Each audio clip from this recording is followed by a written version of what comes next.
The Bob Hope Show.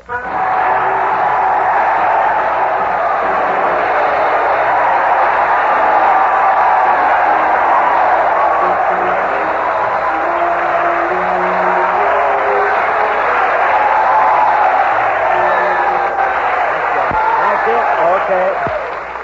Let's not overdo it. You saw the man pull down the card.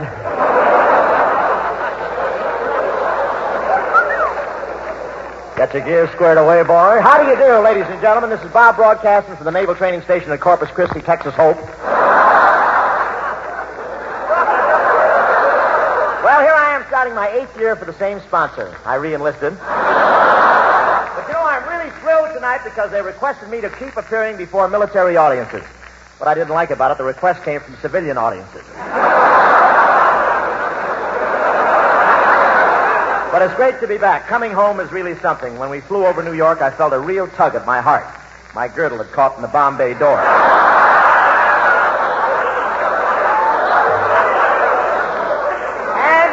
And I was Is it that good, really? And I was really glad to get back to Hollywood. I kissed my wife, I kissed my kids, then rushed out and kissed the street cleaners. He said, that's not necessary anymore. The cigarette shortage is over. Yesterday, I saw a big line in front of a guy at a cigarette counter. I asked one fella, trying to buy something? He said, no, just waiting for my turn to spit in his eyes. And the gasoline, one cop saw a car parked on the highway, so he went up and said, what's the idea? The gas shortage is over. And the sailor stuck his head out and said, who's out of gas and mind your own business. But tonight we're doing our first broadcast of the season from Corpus Christi, Texas. Corpus Christi, that's an oven with tumbleweeds.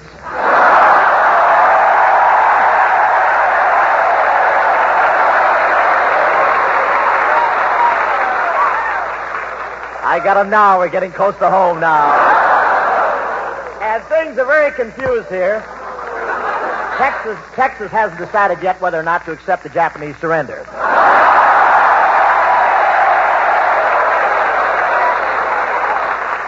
Oh, I'm getting into the solid stuff now.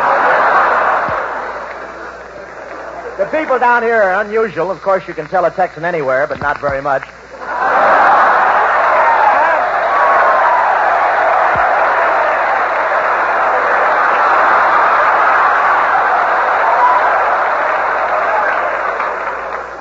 I got to look up that writer again. And there are a lot of tourists down here. Tourists, that's the guy who thinks the Golden Triangle is a problem in geometry.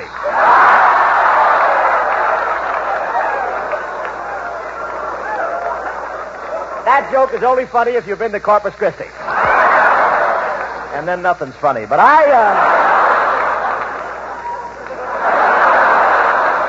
But honestly, I'm just kidding. I was thrilled by the welcome these Texans gave me. I was walking on air. In fact, I'd still be walking on air if somebody hadn't come up and cut the rope down. But this is a great place here. I don't know if it gets hot here or not, but this is the only place I ever saw where they get in a crap game and try to lose their pants.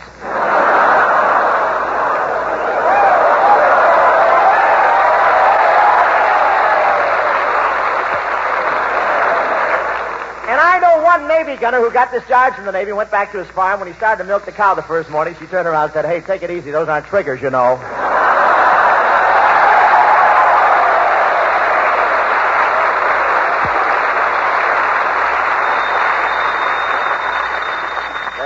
Hello? Just a minute, Mr. Hope. Paris calling. Deposit $184, please. Will you please deposit $184? Hello, will you please deposit $184? What's the matter? You crazy or something? Well, it's Professor Colonna.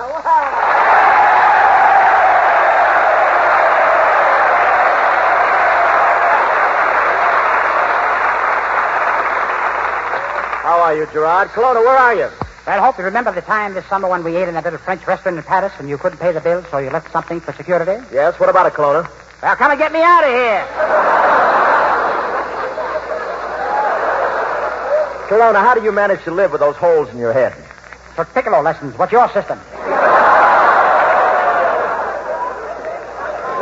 Colonna, are you really in that Parisian restaurant? No, Hope, I'm on top of a high tower looking around the city. Eiffel? No, all the shades are down. Say, where are you now, Hope? Oh, I'm out in Texas, the brush country. Fine. Say, say hello to my relatives. Say, Hope, I was out with a French girl last night. You were out with a French girl last night, Kelowna. What was her name? Fifi. Did you like her? Oui, oui. What happened? Woo-woo.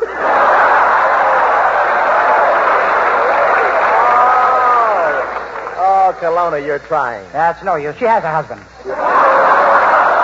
Kelowna, tell me one thing. Come here. What's wrong with you? Well, I never told anyone this, Hope, but I was born 2 years too late. You were born 2 years too late? How come? Stalker tired and took the Atchison, Topeka, and the Santa Fe. Well, Kelowna, come on home. After all, what has Paris got to offer that you can't find in Corpus Christi? What was that? I said, what has Paris got to offer that you can't find in Corpus Christi? Yeah, that Texas sun is really strong, isn't it?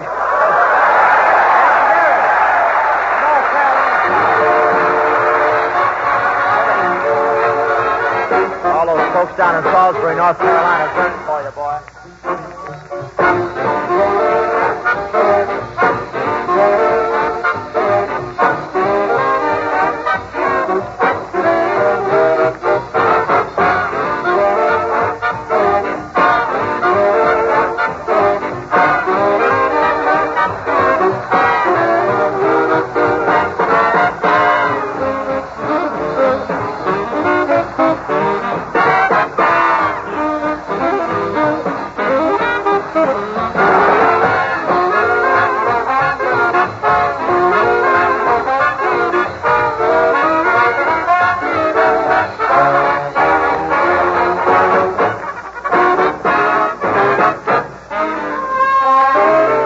If you ain't wrong, you're right.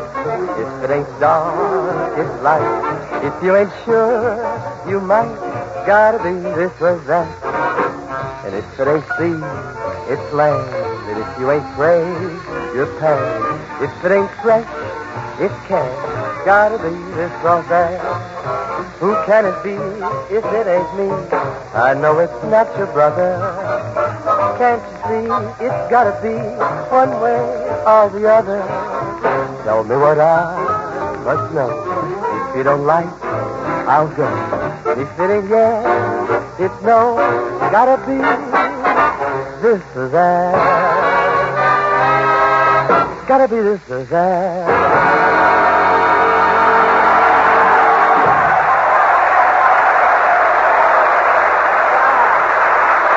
Good, Skinny.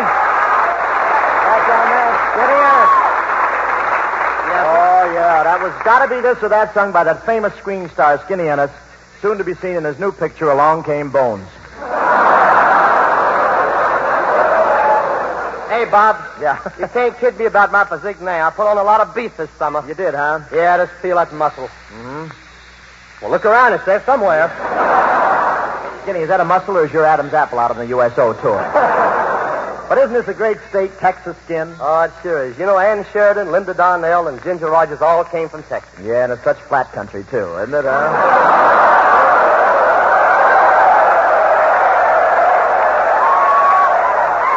Man, I really go for this cowboy country, Bob. The minute I got here, I bought myself a 10-gallon hat. Cost me $20. $20 for a 10-gallon hat? Yeah, $15 for the hat, $5 to have the armholes cut in it. Well, look who's here, Francis Langford. Hiya, Bob. Hello, Sid. Yes, sir. Well, hello, Bamboo Blonde. How are you? Look at that. Francis, here we are back in the air again. Yeah, that's right. Another year, another dollar. Tell me, Francis, how did you like it down here? You know, this is Texas, where men are men and women are women. I know, Bob, but if you get a haircut, nobody will say anything to you.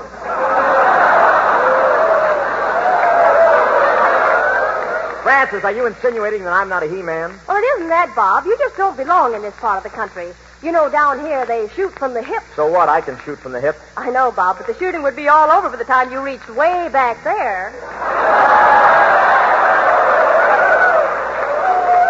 Watch your lines. Never mind. I guess there's enough guys out there doing it for you. Say, you know, Francis, this is wonderful grazing country down here. I know it is, Bob, but gee, you make pretty good money. Why don't you eat in a restaurant?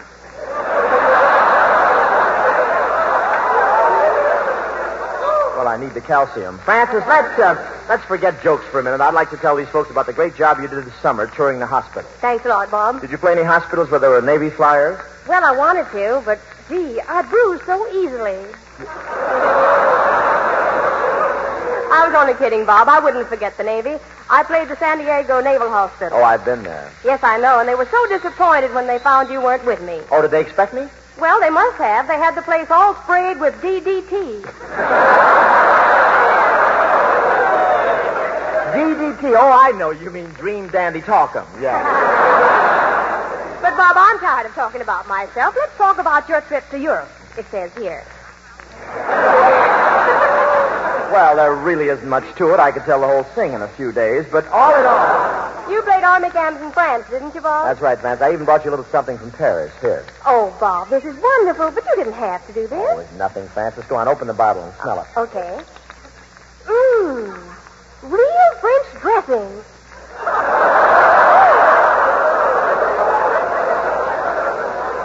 Gee, and I wonder where Professor Colonna. I wish he was here. I have a present for him, too. Here I am, Hope. Well, Professor Colonna back from France. What took you so long? Well, I flew back and I had to make 6 stops. I don't understand it, Colonna. You could have flown it in one hop. Why did you make 6 stops? My arms got tired.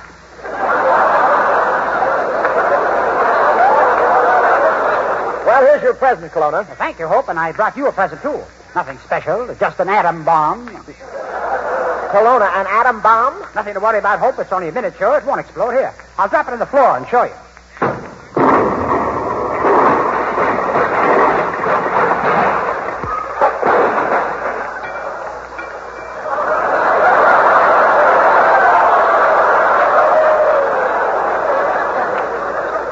Oh, well, they were going to close Corpus Christi anyway.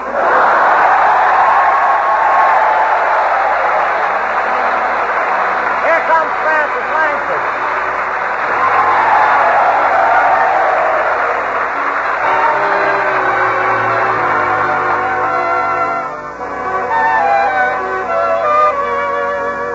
The more I see you, the more I want you. Somehow this feeling just grows and grows.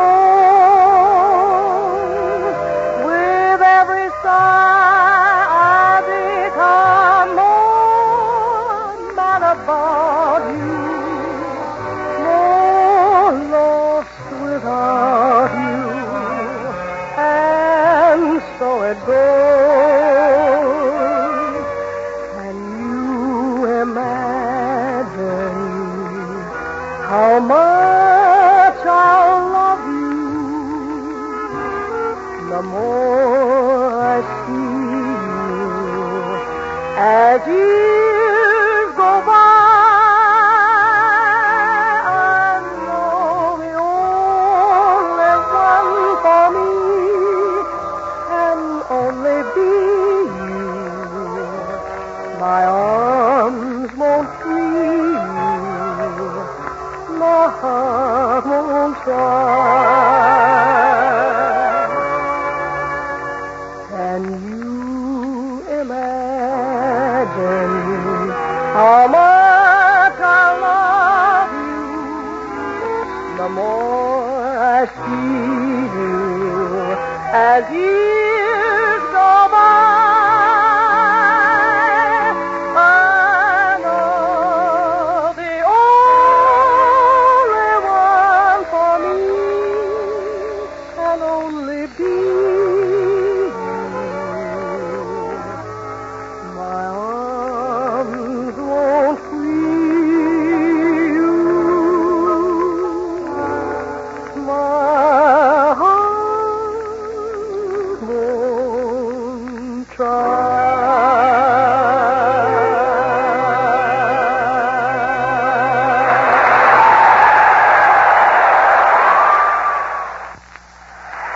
Here's Jimmy Ennis.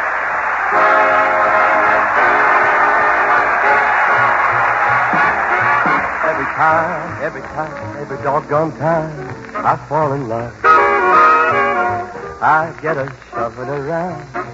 Every doggone time I try romance, I'm taking a chance on losing my mind. I I'm gonna learn to be a hermit and live in a hermit's cave until I lose those blues my sweetie gave to me. I'm gonna burn my bridges behind me. I'm gonna hide out in there. You can look, but you'll never find me behind the 8-ball again.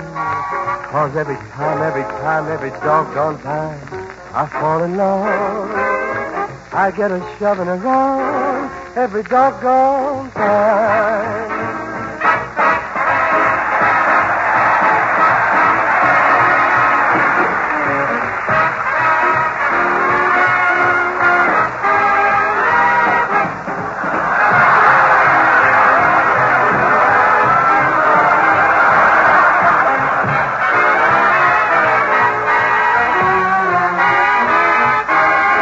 I'm gonna learn to be a hermit and live in a hermit's cave until I lose those blues my sweetie gave to me.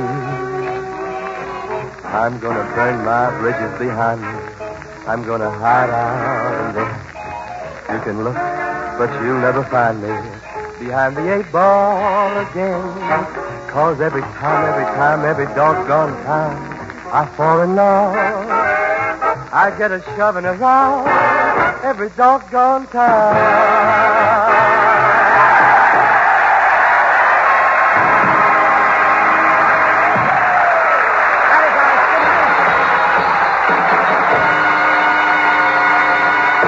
Ladies and gentlemen, may I at this point salute Hollywood for its wonderful contribution in helping bring about VJ Day. For many of its stars fought all over the world, this time not in the limelight, but just as a cog in a big war machine. Tonight we salute for his magnificent leadership and courage in the war, Commander Robert Montgomery.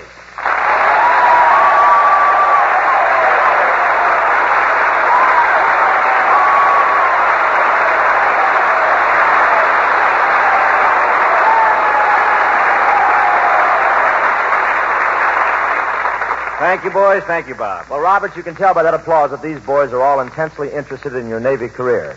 They're very eager to hear about it. Well, I got in. No, skip that. How'd you get out?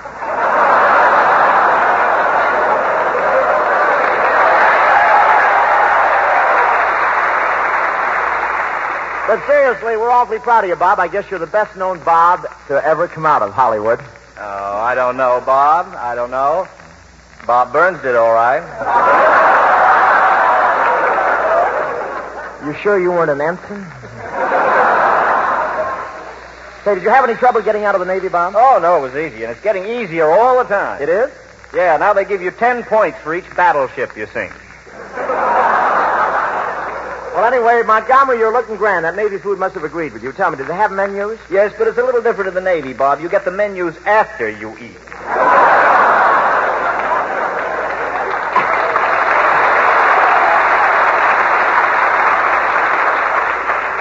After you eat. What purpose would it serve then? How else are you going to know what you've eaten?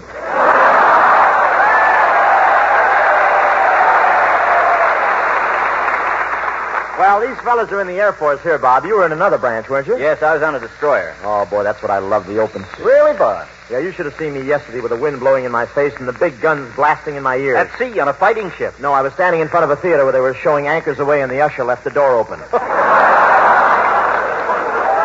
Frank Sinatra's in that, isn't he? What's that? I say Frank Sinatra. Yeah, he's the only sailor that ever had to have his pants padded.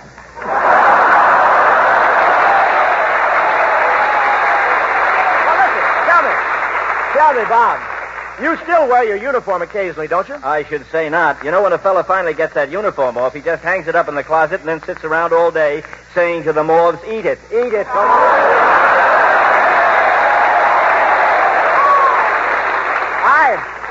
I had hoped you'd bring your commander's uniform along, Bob. I wanted to borrow it from you. I got a date with a wave tonight. You've got a date with a wave? Why do you need a uniform? Well, I want to pull rank on it when the waiter brings the check. At the seawall.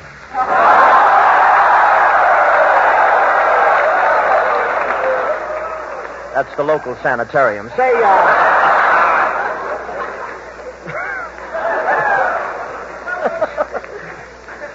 The those boys will be glad to get back in civilian life, won't they, Bob? Yeah, they certainly will, Bob. Let's show the folks that little scene, what happens on mustering out day. Think I can play a gob? Well, it depends on what it's a gob of. Well, let's do a little sketch for the fellas showing a couple of sailors just getting ready to leave the boat for the last time. They're on their way to kiss the Admiral goodbye. Come on, let's go.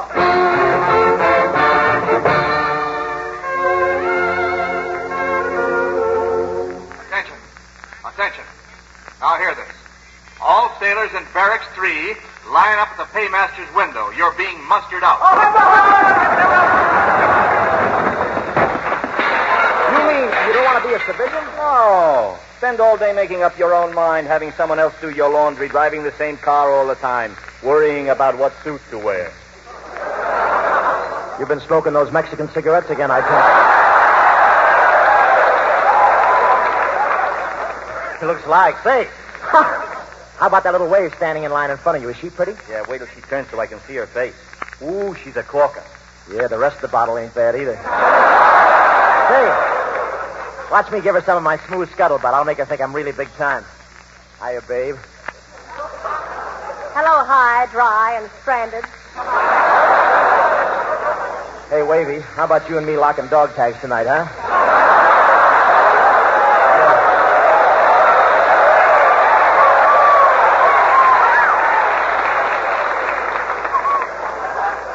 All stateside talk.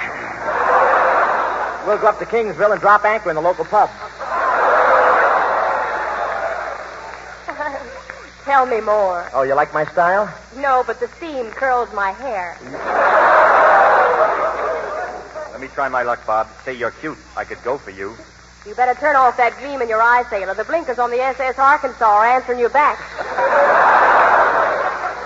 Oh, Bob, why waste time here? We got dough coming. Come on, paymaster, hurry up. I'm going to re-enlist. Ah, me too. I love the sea. Water to the left of me, water to the right of me, water in front of me, water in back of me. Ah! What are you screaming at? No ship. Kelowna, are you the paymaster? That's right, Hope. Old Rash with the cash, Kelowna. Conscientious custodian of coin bags and upright official of the Navy. Also tequila smuggled in from Mexico, cheap. All right, you guys. Come on to get your dough. Hope, here's your $300. And Montgomery, here's your $300. And here's my 300 pesos. Well, Kelowna, why are you paying yourself off in pesos? You have no reason to go to Mexico. Where do you count your money? Kelowna, this is counterfeit money. What makes you think so? General Washington isn't wearing his uniform. I know. I mustered him out 2 hours ago.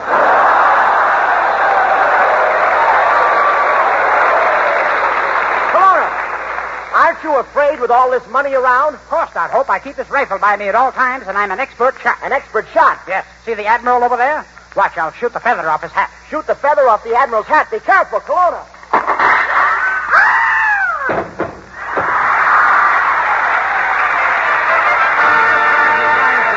He's home for a little while.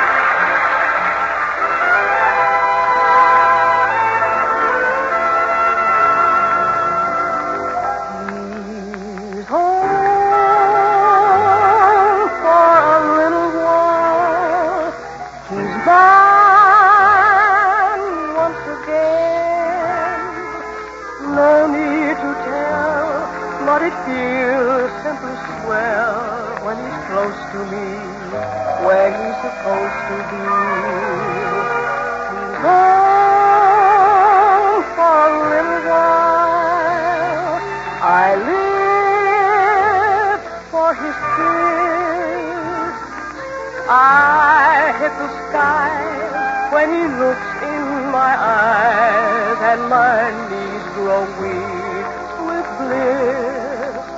He's sort of changed.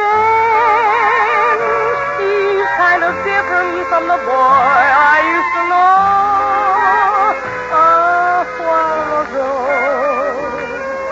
Strange how much he says without a word, and when he holds my hand, I understand I'm his, but forevermore. He's mine, mine alone. We'll have to part, but he's close to my heart for the little while he's home. sort of change. He's kind of different from the boy I used to know a while ago. Strange how much he says without a word. And when he holds my hand, I understand I'm his, but forevermore. He's mine, mine alone. We'll have to part, but he's close to my heart. For the little while he's home.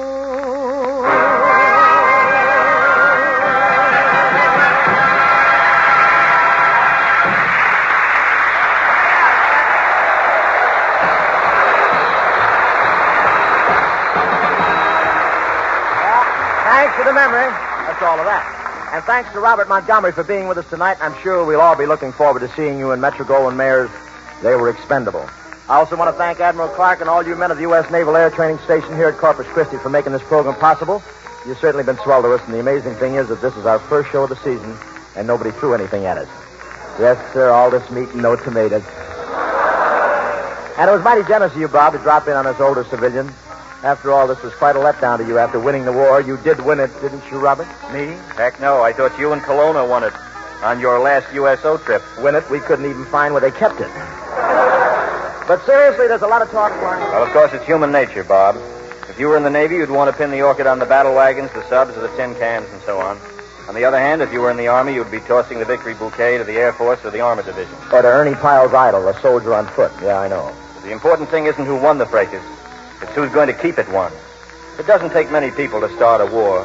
The tough part is it takes so many to finish a war. We spent plenty of our buddies on this war, and they'd be pretty sore to hear people arguing about who won it. Marines, sailors, soldiers, or science. You said it, Robert. Nobody would ever deny that we owe those men a great debt.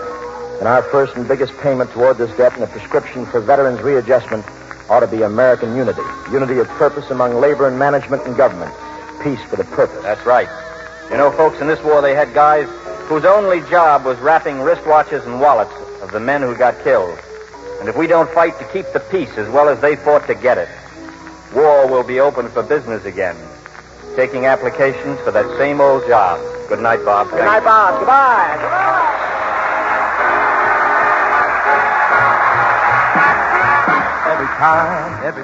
Every doggone time I fall in love, I get a shoving around. Every doggone time I try romance. I'm taking a chance on losing my mind. I'm gonna learn to be a hermit and live in a hermit cave until I lose those blues my sweetie gave to me. I'm gonna burn my bridges behind me. I'm gonna hide out and dance. You can look, but you'll never find me behind the 8 ball again. 'Cause every doggone time I fall in love, I get a shoving around. This is the Armed Forces Radio Service.